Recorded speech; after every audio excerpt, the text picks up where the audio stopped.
In August 2020, fraudulent elections in Belarus sparked large-scale demonstrations and a crackdown by the government. A determined democratic opposition demands new elections and the departure of autocratic ruler Alexander Lukashenko. The EU has imposed sanctions in response to the severe human rights violations.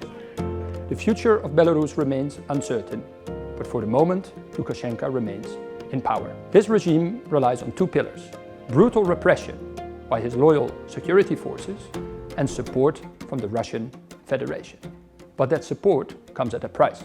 The Kremlin demands that Lukashenko makes steps to further integrate Belarus with the Russian Federation within the framework of the Union State.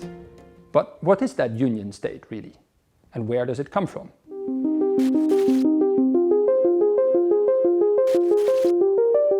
After the dissolution of the Soviet Union in the 1990s, Lukashenko and the former Russian President Boris Yeltsin signed a number of agreements to bring their countries closer together.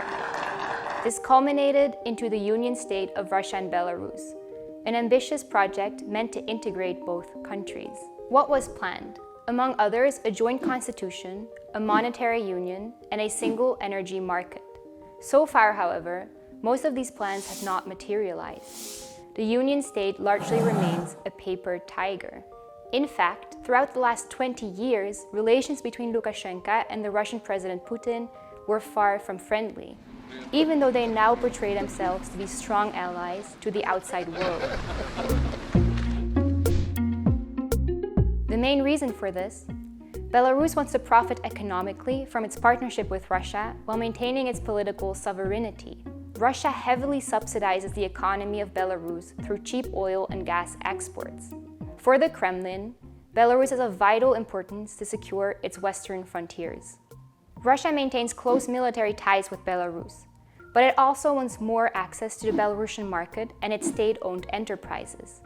It dislikes that Lukashenko protects these companies from Russian ownership.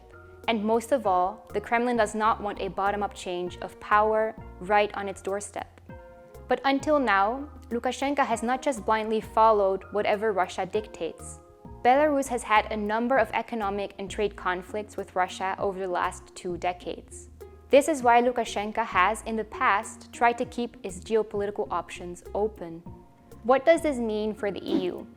The EU has moved back and forth in its policy. For the last 20 years, it has defended its democratic values by imposing sanctions on Belarus. But it then often lifted those sanctions again a few years later, hoping to lure Belarus away from Russia's sphere of influence.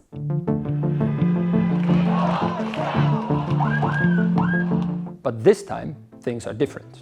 Lukashenko has gone further than ever before.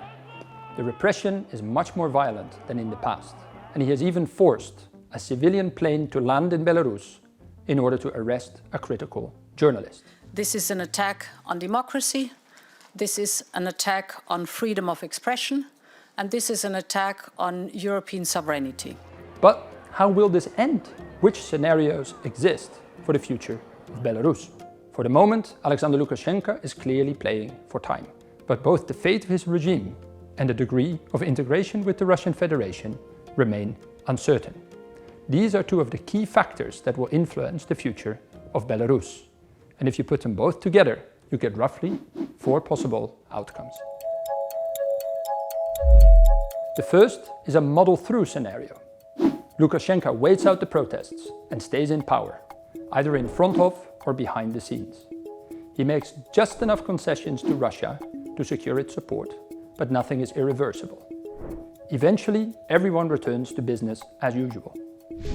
The second is a reluctant integration scenario, where Lukashenko pays a high price of integration in the Union State. In exchange, Putin helps him to stay in power. Russia gets more control over the Belarusian economy, and Belarus becomes even more isolated from the West. The third is a change of course scenario, where Lukashenko is overthrown and a more moderate government takes office. It tries to build good relations with both the West and with Russia. And the fourth is an incorporation scenario, where Lukashenko is replaced by a much more pro-Russian politician who uses the Union State to turn Belarus into a satellite state of the Russian Federation.